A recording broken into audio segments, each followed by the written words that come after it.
with Rick Nucci, CTO of Dell Boomi. So Rick, last year it was just a few weeks before Dreamforce when Dell acquired Boomi. How has business changed since then? I would say that the way the business has changed, in some ways we've stayed the same.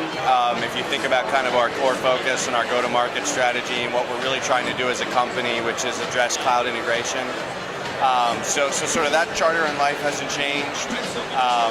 I would say that what's changed is, we've really sort of gotten a lot of enterprise traction, and integration, if you think about it, is one of those things where it's really important that it works, and it's really important that the vendor providing it doesn't kind of go away. And so, when we were this fast-growing startup, we would get those questions a lot. Are you guys going to be here, next year? And that kind of went away, pretty much overnight.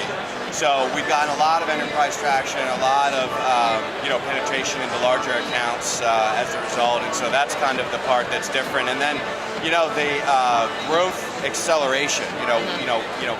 We're engaged with a number of groups within Dell, so there's a lot of investment put in the business. There's a lot of additional resources now distributing Boomi, and so we have more than doubled our growth rates from last year. So it's been very exciting from that perspective. That's great. So you talked about how customers are no longer asking, about the future of Boomi. What are customers asking you now that they weren't asking you before, but maybe they are questioning you about now? We'll get the things we get now that we didn't get before will be questions around like what's going to Dell do with you? What's Dell going to do with you? Still about your future. and yeah, but it's a different type of future. Right now it's like, hey, lots of companies get bought by really big companies, and sometimes they go away. And so, I think the thing I try to say there is, go and look at the way Michael Dell, talks about Dell's strategy. Go and look at, and you won't find an interview or any sort of public statement where he doesn't either mention Boomi by name or talk about cloud and how key cloud really is to Dell. So I think, I'm not sure what more you could ask for from an endorsement perspective. I mean, there's acquisitions where the CEO doesn't even necessarily know what's going on, and here you've got Michael personally talking about his excitement and his conviction to Dell's sort of transformation and execution around cloud. Their two announcements they did being great examples of that. Mm-hmm. So Mark talked about this morning, the social revolution, and how is social and mobile, affecting your customer needs? Are they asking different questions because of those, new innovations in the marketplace? Yeah, they are. I mean, there's this, and Mark talked about it probably a couple of Dreamforces ago, but it's this,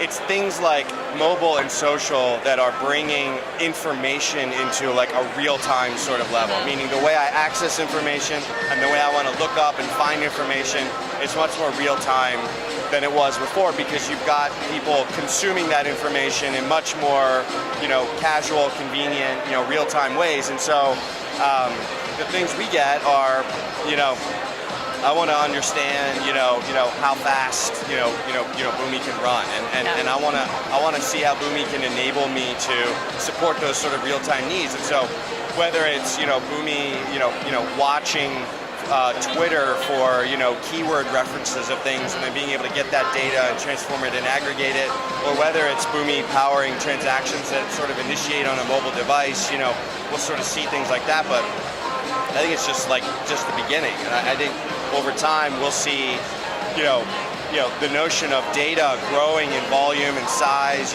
Everyone's sort of talking about that in big data, but the key aspect of that is that data is moving around in real time, very, very rapidly between clouds, and I think Boomi plays a big role in that. So for the last couple of years, integration's actually been ranked as one of the concerns of moving to the cloud. Do you feel that concern has lessened in the last year or so? Yeah, I mean the big three, like the Napoleon ice cream, the big three flavors of concerns is, security, customization, and integration. And integration has stayed in that top three list. It hasn't changed. It's still top of mind. And part of why that is what you see is integration's been around for a long time, 20 years, and vendors are continuing to try to address the problem by using technologies that were built and conceived before cloud was around.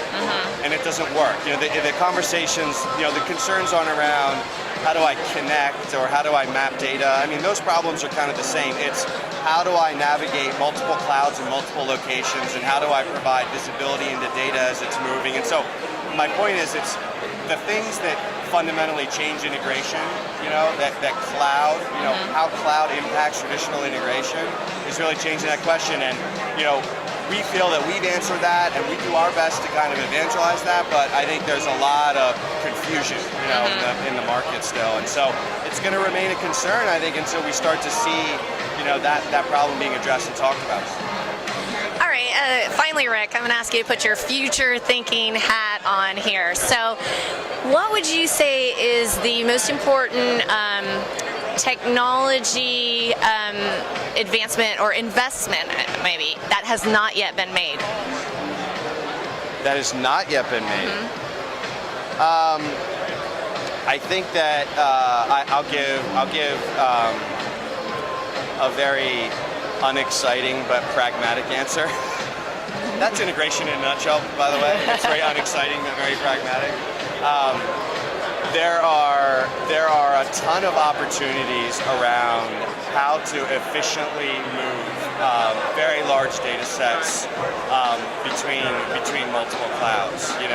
If you think about business intelligence and analytics, you get sort of you get a business application, you turn it on, you get sort of one tier of value, but you need context across your applications, and that's really what BI kind of gives you.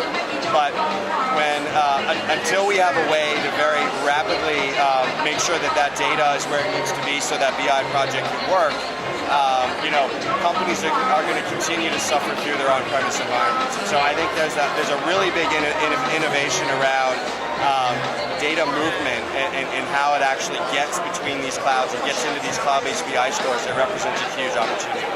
Great. Thanks, Rick. Appreciate it. Enjoy the rest of Dreamforce. Thank you very much.